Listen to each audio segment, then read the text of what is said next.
Esto es Pie de Nota con Luis Chaparro. Ángel, ¿qué tal? Muy buenos días. Gracias de nuevo por estar acá con nosotros en Pie de Nota. ¿Cómo te encuentras?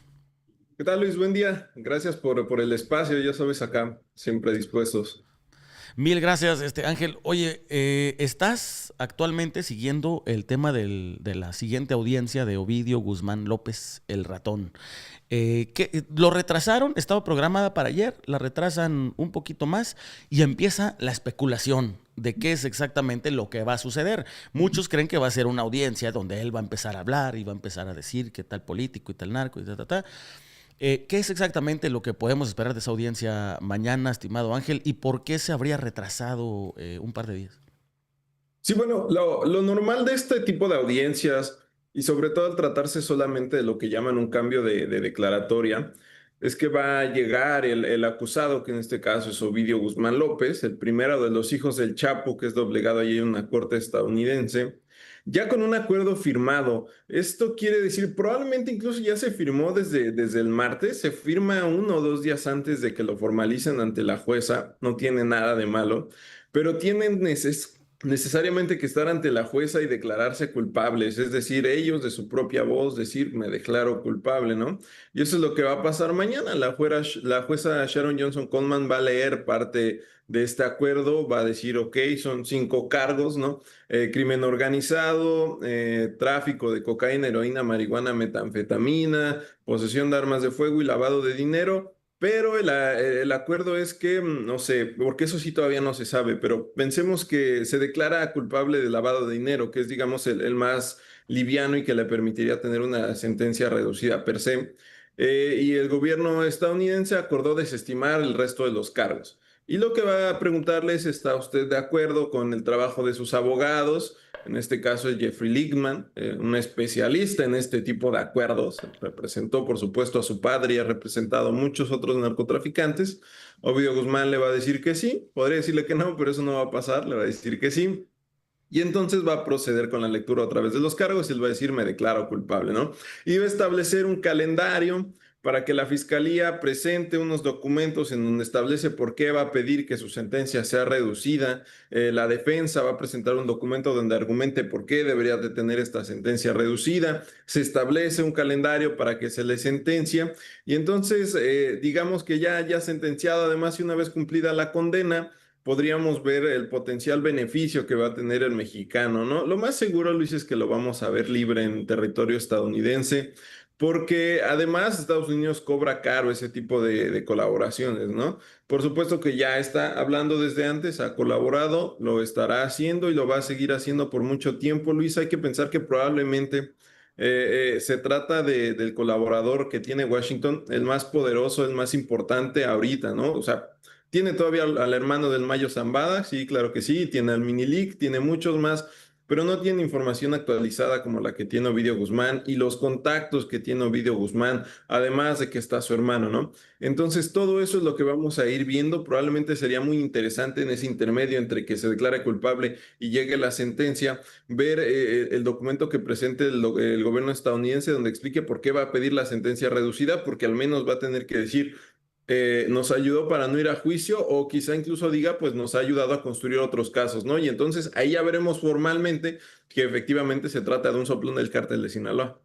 Definitivamente, Ángel, llama la atención que Ovidio estuvo desaparecido del sistema de prisiones, del sistema federal de prisiones, del BOP, como es digamos, de cajón, ¿no? Cuando están llegando a acuerdos, cuando están siendo trasladados de prisión a prisión.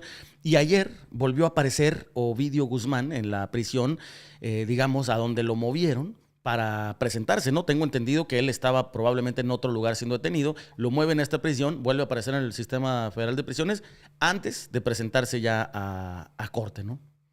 Sí, o sea, lo primero es que siempre está bajo custodia del gobierno estadounidense por su propia protección y por supuesto Estados Unidos blindándose en cualquier situación.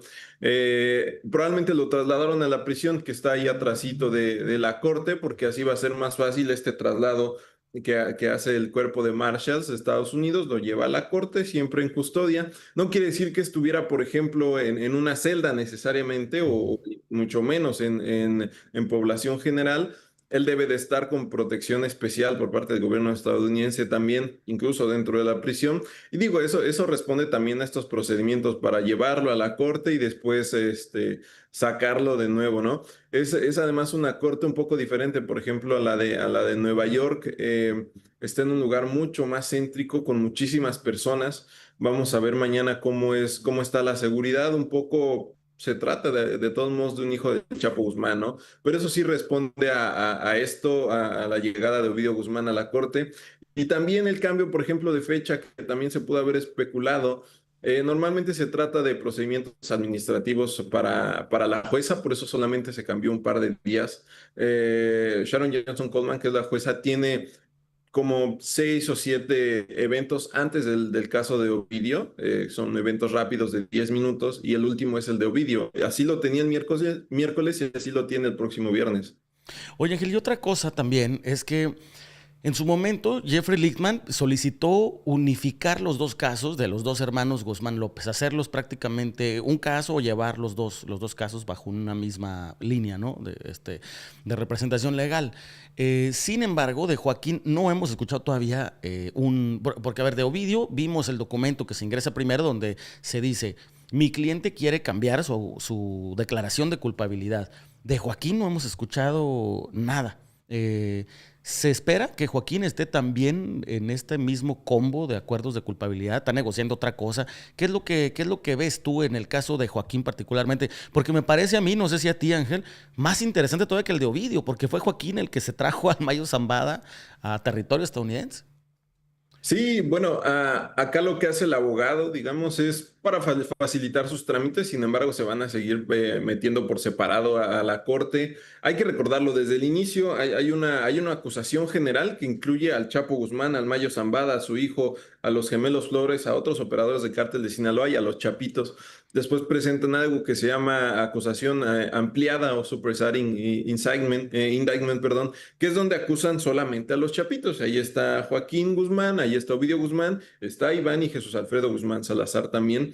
Y bueno, eso también, por supuesto, ya facilita a Jeffrey Lichtman, digamos, representarlos por los cargos en específico, que Ovidio y Joaquín tienen exactamente los mismos. Lo que ha pasado con Joaquín es que solamente se ha dado a conocer que trabajan en evitar llegar a un juicio, que es literalmente un acuerdo de culpabilidad, pero no se ha anunciado que ya lo tienen, digamos, establecido y que ya tienen la fecha para firmarlo. Es muy probable que ocurra en los próximos meses. Tenemos que estar viendo de todos modos, puede haber complicaciones por algún tema administrativo también, pero sí. Joaquín, a final de cuentas, fue el que llegó con el Mayo Zambada y va a ser importante conocer los detalles o lo que se pudiera hablar, quizá no solamente por la fiscalía, sino por la defensa, ¿no? A final de cuentas, eh, ya sabemos que Estados Unidos no tiene nada en contra de que haya operativos clandestinos para llegarse gente y enjuiciarla. Y la jueza, por supuesto que lo sabe. Así que veremos, llegado el momento, si eso se establece como un argumento para que Joaquín tenga beneficios, por supuesto, y qué dice la jueza al respecto.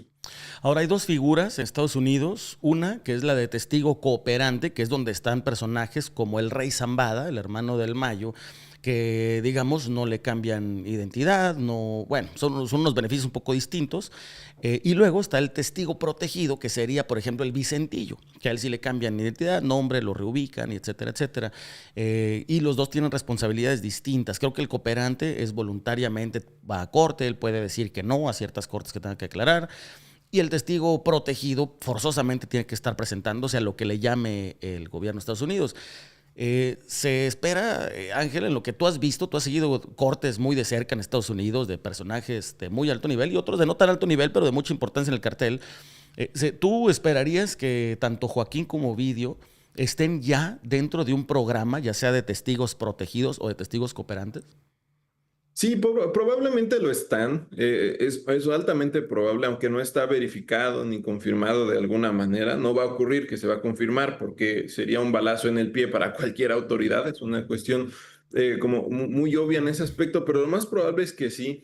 Y me remito a ello porque conozco al menos, por ejemplo, el caso de los hermanos Margarito y Pedro Flores. En 2008 ellos se acercan a la DEA porque tenían esta operación de tráfico de drogas que, por cierto, ya involucraba desde entonces a los Chapitos. Y lo que piden es efectivamente un acuerdo que les permita en algún momento salir libres, pero también que les dé protección y la DEA entra en un acuerdo con ellos para darles protección como testigos protegidos.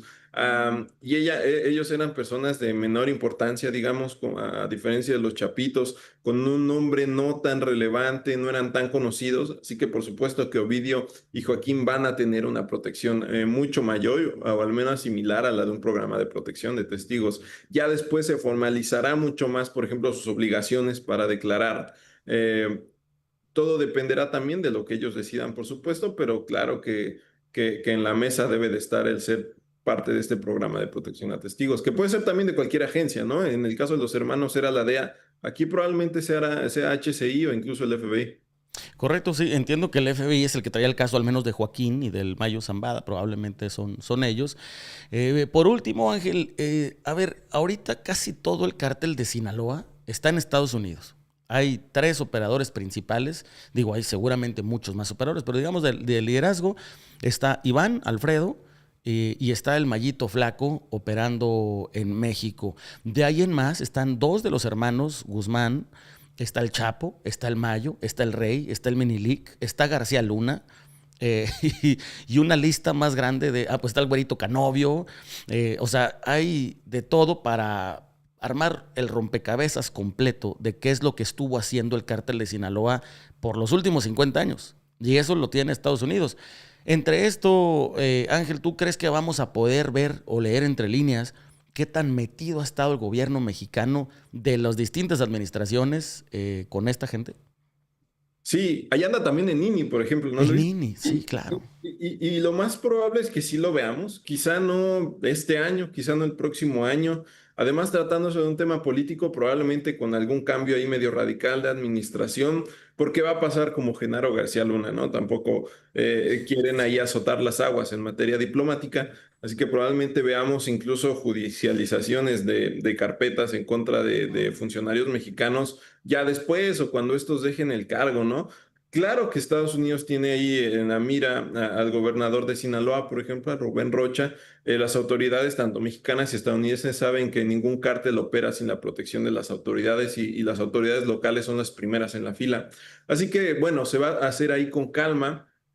Van a empezar a juntar toda la información, a comparar los testimonios. También hay que recordar que Estados Unidos, al trabajar con tantos testimonios, tienen que, digamos, un poco poner de acuerdo a sus propios testigos para que no se contradigan, porque eso sí podría tirarles un caso en una corte, ¿no? Definitivamente, ahora que mencionas al Nini, también se me olvidaba preguntarte, el caso del Nini, a ver, en el acceso, digamos, de transparencia que tiene Estados Unidos, donde podemos ver los documentos de corte, que algunos están sellados a petición a veces de la fiscalía, a veces de la propia defensa del acusado. El caso del Nini está todo testado, completamente testado. No hay un solo documento que podamos consultar en el caso del Nini más allá del indictment original. Pero, ¿por qué estaría testado tan fuertemente un caso así? Digo, es la primera vez que a mí me toca que todos los documentos ingresados están sellados. Sí, ocurrió, por ejemplo, también con Ociel Cárdenas Guillén en su momento y hubo demandas de periódicos locales que lo que pedían era efectivamente que hubiera transparencia. Y en este caso, lo poco que hemos podido averiguar, por ejemplo, es que primero se trata de una persona hiperviolenta, con un perfil muy similar, por ejemplo, al de Edgar Valdés Villarreal, la Barbie, que sí, desde antes incluso ya había tenido contacto con las autoridades estadounidenses para un acuerdo de culpabilidad, pero se ha complicado efectivamente porque tiene delitos de sangre mucho mayores, lo podemos ver porque el indictment, la acusación sí es pública. Entonces, además, él tiene un aparato de seguridad diferente porque digamos que no tiene el respaldo como tal del cártel de Sinaloa. A final de cuentas era parte de los guardaespaldas, pero no es un traficante principal. Así que se ha vuelto complicada esa negociación y por supuesto lo que han hecho lo han hecho por seguridad, ¿no? Sí sabíamos que lo publicamos en su momento, Luis, juntos, él buscaba negociar y sí tiene este proceso de negociación, pero se está tardando sobre todo por los delitos de sangre que tiene. Eso ha complicado bastante el caso. Probablemente no nos enteremos, en algún momento tendremos que saberlo, pero no nos enteraremos en su momento si llega a un acuerdo de culpabilidad, a menos que, por ejemplo, nos filtren ahí por algo. Vamos a buscarle al caso, Ángel. Creo que hemos hecho buena mancuerna cuando queremos encontrarle a alguien sus secretos oscuros. Hay que buscar el caso en línea porque yo creo que es un caso que va a dar mucha luz de lo que estaba sucediendo en Sinaloa. Es un caso que por algo lo tienen completamente enseñado, como dices, sus delitos de sangre son mayores, no son cualquier cosa. El abogado, ¿tienes de conocimiento del abogado, de qué otros casos ha llevado? Es un abogado, a ver, Lichtman es un abogado importantísimo en Estados Unidos, ha llevado los casos más duros de los narcos, igual Frank Pérez, también un abogado fuertísimo de los Estados Unidos, pero no tengo yo contexto del abogado del Nini. Sí, no recuerdo bien sus nombres, pero a los dos ya los he contactado. No, no han querido hablar justo por esa situación. Uno de ellos está en Miami, el otro es de Nueva York, porque está en Nueva York el Nini. Pero sí, no son personas. De hecho, creo que uno de ellos sigue siendo el que dio el gobierno. Eso también te cuenta mucho, porque a final de cuentas, si hubieran tenido el apoyo del cártel de Sinaloa, le dan a Jeffrey Lichtman, ¿no? Exacto, sí, justo por eso me llama la atención. Se soluciona bastante. Entonces veremos qué es lo que ocurre a partir de esos abogados. Pero sí, el caso está sumamente sellado a tal grado que ni siquiera se publica la fecha de su próxima comparecencia. Lo que sí es que tienen hay un fiscal muy importante y que comparte, por ejemplo, los Chapitos, incluso los Zetas, y que tiene, por supuesto, el Nini, que se llama Kirk Hendrick, que es un fiscal muy importante de la sección de drogas peligrosas del Departamento de Justicia y que está ahí en el caso de Nini. Hablamos con él cuando fue la audiencia de los Zetas y lo mismo, dijo, no podemos hablar de casos, pero el de Nini especialmente no podemos hablar, ¿no? Es un doble no. Y justo eso es lo que probablemente nos dé ahí a un perfil bastante interesante cuando llegue el acuerdo de culpabilidad, porque sí, es muy poco probable que él se quiera ir a juicio. Eso sería muy poco beneficioso para el Nini, le daría mucho menos oportunidad, al menos tener una prisión más tranquila, ¿no? En una de esas lo mandan a Florence con el Chapo y con Genaro García Luna y esa es la pesadilla para cualquier mexicano. Definitivamente. Ángel, pues mañana vamos a estar bien pendientes de tus redes. Si nos recuerdas cuáles son tus redes, dónde vas a estar dando actualizaciones, porque a quienes están escuchando esta transmisión, Ángel estará presente en la siguiente comparecencia de Ovidio Guzmán y pues va a ser de los primeros periodistas que va a publicar, además con mayor conocimiento, eso sin duda. ¿Dónde podemos estarle dando seguimiento a tus actualizaciones, Ángel? Bueno, en Milenio, en los portales y por supuesto en Twitter, normalmente en @Ángel en HD, vamos a estar ahí contando qué es lo que está pasando y por supuesto, ¿no? Digamos lo principal, qué delitos admite el ratón, ¿no? Ahí probablemente sea lavado de dinero, pero en una de esas hay una sorpresa y admite crimen organizado o tráfico de drogas. Correcto. También otra cosa es, mañana se espera que haya dibujante, igual como en todas las cortes, o crees que es una corte tan pequeña que no llaman a dibujante para ver cómo, o sea, para conocer cómo se presentó Ovidio. Probablemente haya, normalmente lo hacen las agencias grandes como Reuters o AP, ya ha habido para el caso de Ovidio y al tratarse de un acuerdo ya de culpabilidad, lo más probable es que sí haya. Pues vamos a estar pendientes de a ver cómo se ve el ratón en corte, qué delitos admite. De nuevo, Ángel en HD, en X, sígalo porque mañana va a estar publicando ahí las actualizaciones. Ángel, muchas gracias de nuevo por tu tiempo y sobre todo por pues tu chamba tan especializada que tienes. A ti por el espacio, Luis, un saludo hasta allá. Gracias, hermano. Bye, bye, buen día. Hasta luego.